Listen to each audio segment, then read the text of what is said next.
Hello, dears. I'm just making a joint. I've got a massive bag of weed there. Well, it feels massive to me anyway.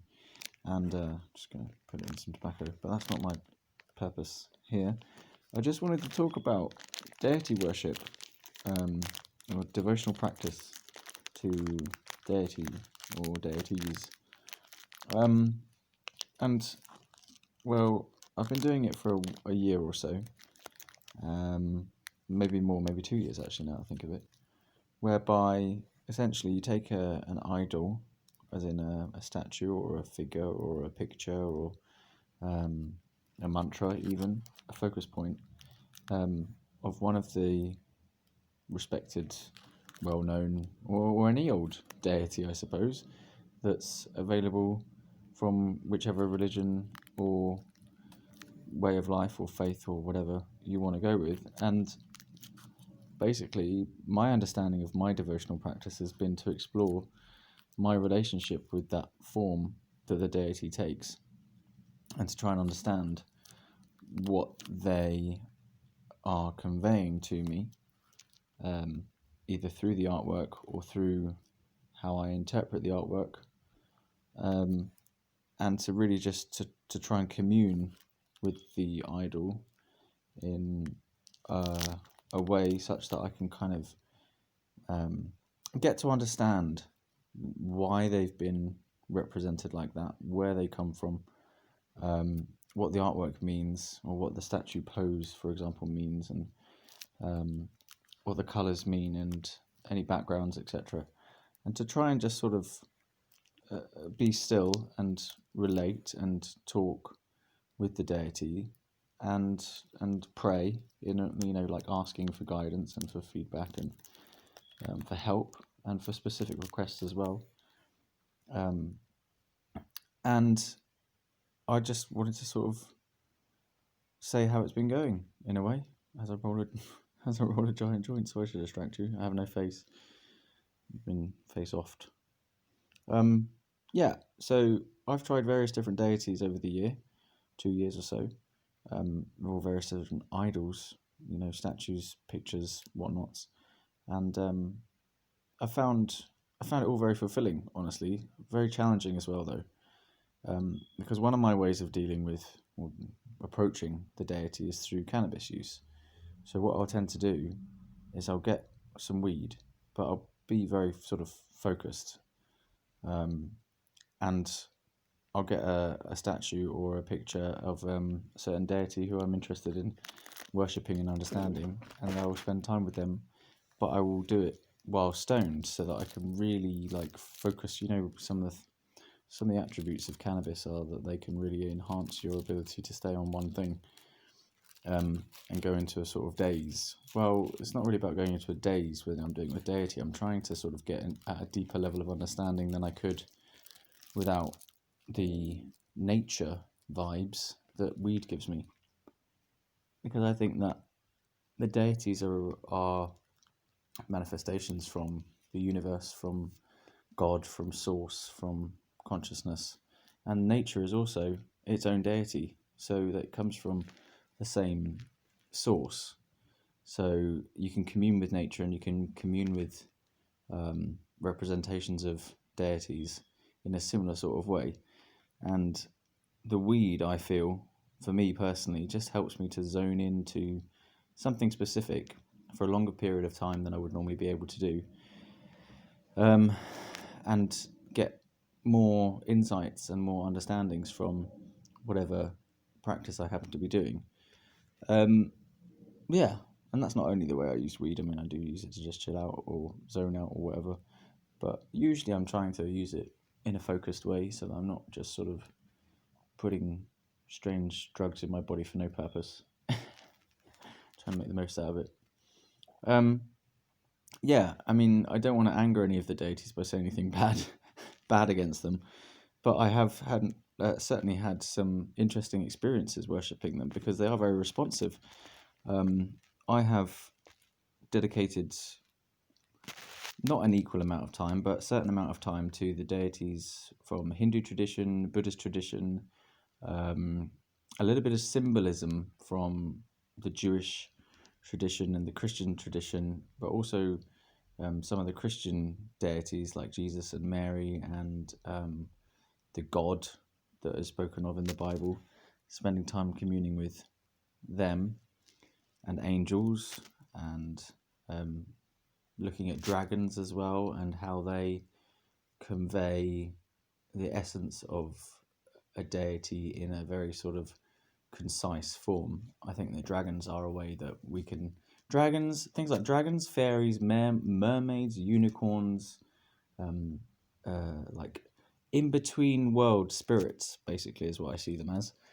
They are all like a dragon, sorry, as well, critters, even ghosts, etheric beings are all in between humans and a different realm, like a spiritual realm. And then the deities, I feel, kind of come beyond that. But things like mermaids, unicorns, dragons, dinosaurs, even robots, altered forms of consciousness, and other spiritual entities, if you like, but entities being like a conglomeration of energies. Those are our ways of being able to communicate with higher powers, I think. That you can talk to God through angels, you can talk to the universe through unicorns, you can access your creativity through dragons, for example. You can get wish fulfillment through the lucky Chinese Buddha cat, for example, or the lucky Chinese waving cat, whatever you call it. And each of these different ways of accessing the deity are also ways of accessing your own inner resources and affecting changes in your quality of life, in your emotional state, and in your outer manifestation of your life, your reflection on the surface of your life. How is your life going? That kind of question. What does your life look like? How does your life feel? And all that stuff. And yeah, and the deities I've communed with over the last 2 years have been very responsive, but it's they don't always give you the answer that you want. I must say, when you pray to God or any gods, you should expect the true answer, really, or the true guidance, and it's not always how you want it to be. But that what I've come to understand is that if you trust in the responses you get from whichever deity you are communing with, that they're telling you the truth from their perspective, which is from their channel, if you like. Because obviously we've got all sorts of different deities.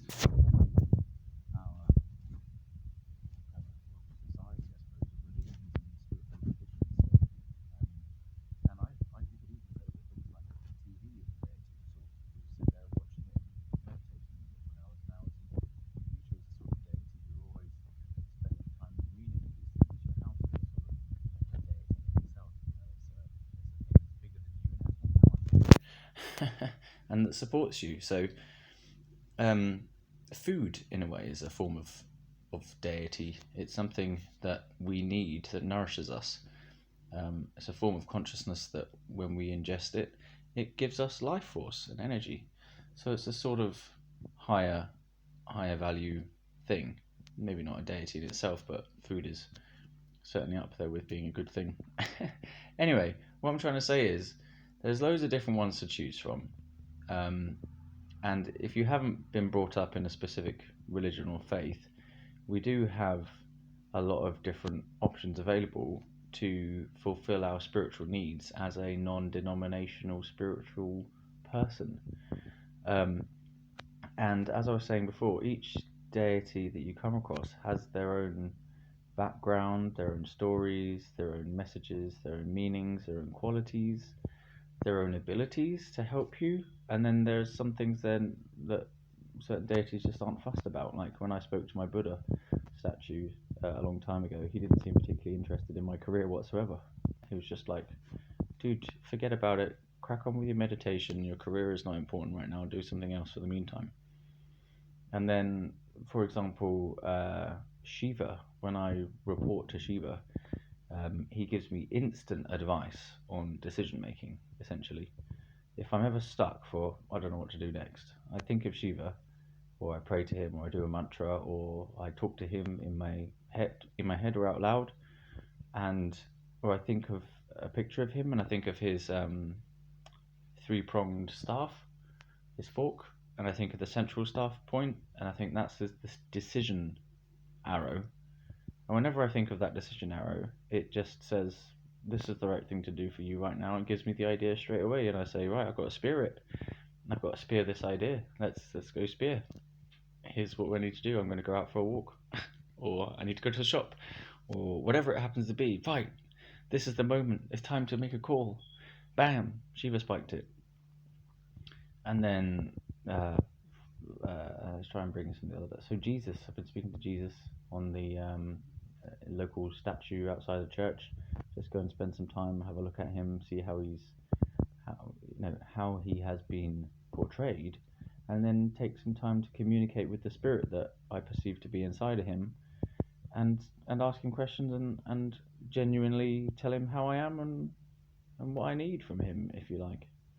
Sometimes I'm angry at Jesus because I was conditioned with the Christian upbringing, which I didn't have a say in, and I didn't really have enough time to explore it, and it's kind of got lost in my background. I don't really believe in Christianity anymore, but I'm trying to work my way in again through my own route to find what it means to me now at a later age.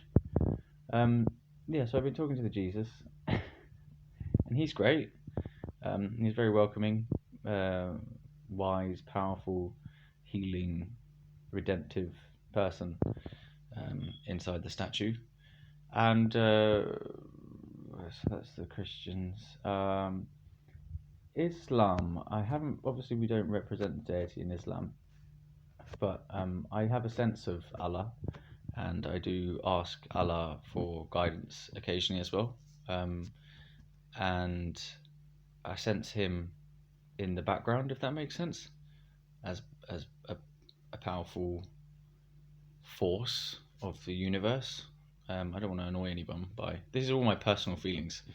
I'm not schooled in any religion. I haven't learned anything. I've probably got it all wrong, but it's been my personal journey through exploring different religions and spiritual paths and finding what's resonating with me. But what like I really want to find the unity within all religions, and like not find out how all the systems can interact with each other and work well and stuff like this, but just like I just want to know that the world's gonna be okay, and somehow we're all gonna have to get along, and there are many different ways of achieving peace and spiritual fulfillment, I suppose, in life. And I'm not saying any of them are better or worse than others, but some work for me and some don't work for me.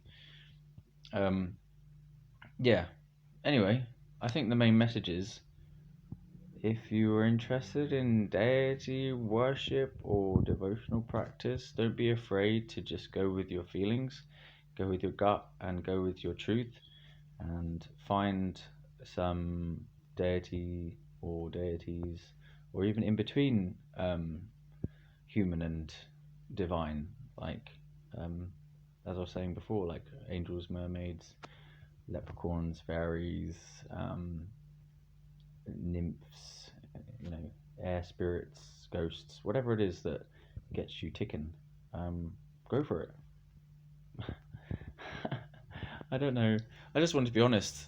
It's been an interesting ride, and you can learn a lot from just studying other people's traditions and finding your own tradition, if you like, to make out of what's available. Some people would say you're not supposed to pick and choose from religions and take what's what, but if you haven't been brought up in any religion, that's kind of all you can do. You can't suddenly just say, right, I'm converting to this religion, I'm going to suck it all up in one go, because maybe you can, and people do that, but I don't think it's genuine for me, because for me as a person, I want to know that I'm doing everything consciously and like in an open way. And I don't think if you just gobble up a whole religion to the exclusion of all the others, I don't think it's sane, for one thing. I don't think it's wise to become completely identified with one particular deity or system of deities or religions or beliefs. I think it's wise to have a certain kind of personhood that goes beyond religion and spirituality as well. A sense of inner self that is who you are, and then you're the one in control, if you like, of your own path. And I'm not saying that you're always going to stick to your own path that you've set out for yourself, because part of the spiritual path is finding things along the way that are unexpected and going with them and going, hey, actually that's better than what I was doing before, and it works now. I don't know. I hope some of that's making some sense for you. Anyway, don't be afraid, basically, to put your feelers out and have do some research on the internet. Visit some places nearby you that might have some form of spiritual totems, and have a go. So, bless you all, and have a good whatever it is you're doing. Bye.